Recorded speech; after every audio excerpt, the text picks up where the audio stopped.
Okay, so when we covered the HyperOS 3 Chinese version, you guys loved it. And now that HyperOS 3 is rolling out in India, we decided to install it on a Xiaomi 15 Ultra. And in this video, I'll tell you all the cool new features, some hidden settings, some India-specific changes, and most importantly, if there's something missing in HyperOS India. And with that, let's get started.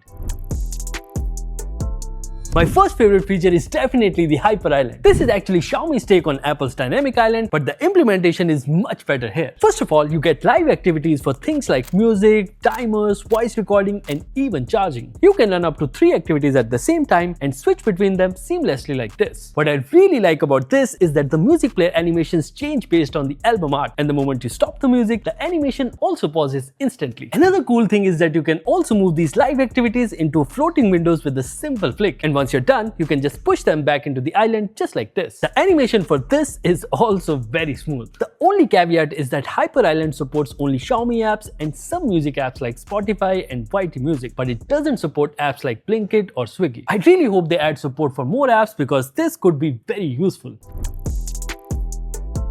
Lockscreen also has some very cool customization features. Let me just show it to you. First up, there's this My Sets option. It lets you save multiple wallpaper setups and you can switch between them anytime you like. It's obviously inspired from iOS, but if you scroll down, you'll find even more wallpaper options, and there's a new classic section with 5 new wallpapers that also support depth effect. Now, the best part is that you can finally mix and match any clock style with any wallpaper you want, because earlier it wasn't possible. The only thing that we did not get are the cool new AI wallpaper effects like the cartoon effect, the knitting effect that we saw on the Chinese version. It was actually cool. I really hope they add this in India.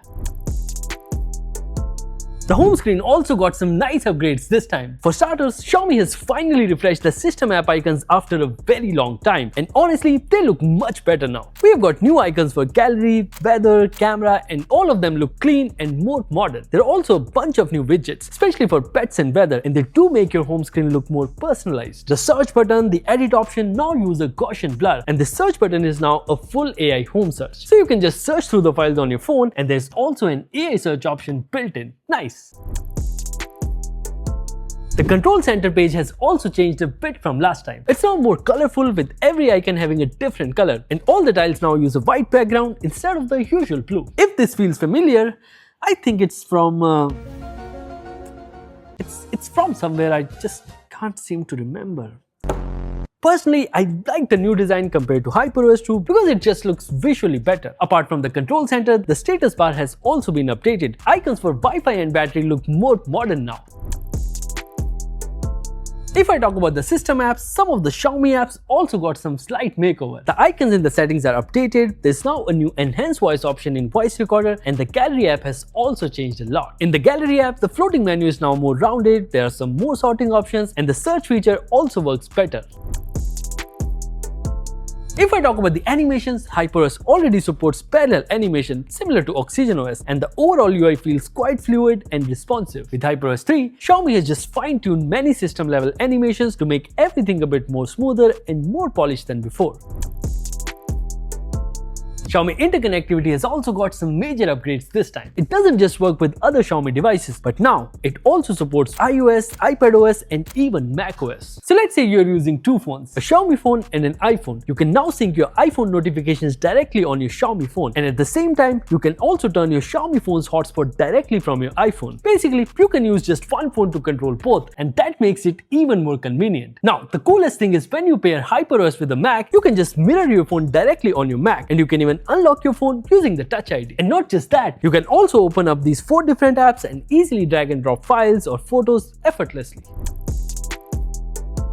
For AI, Xiaomi hasn't added any new features this time, but let me tell you what all you get here. In the Gallery app, you can easily expand the image to get a wider view, there's Ultra HD option to upscale any low quality image, and the AI rays also works pretty well. My favorite option is definitely the AI sky, because in Tele, you can't even imagine clear skies like this. You also get AI writing features to summarize, to polish, and even fix the tone of your writing. And if you're someone who records voice notes a lot, the recording app is feature packed too. You get multi-speaker detection with translation support, the AI speech recognition works well, and you also get a summary at the top. Nice. And if you're wondering, Gemini is also integrated with system apps like Calendar and Notes.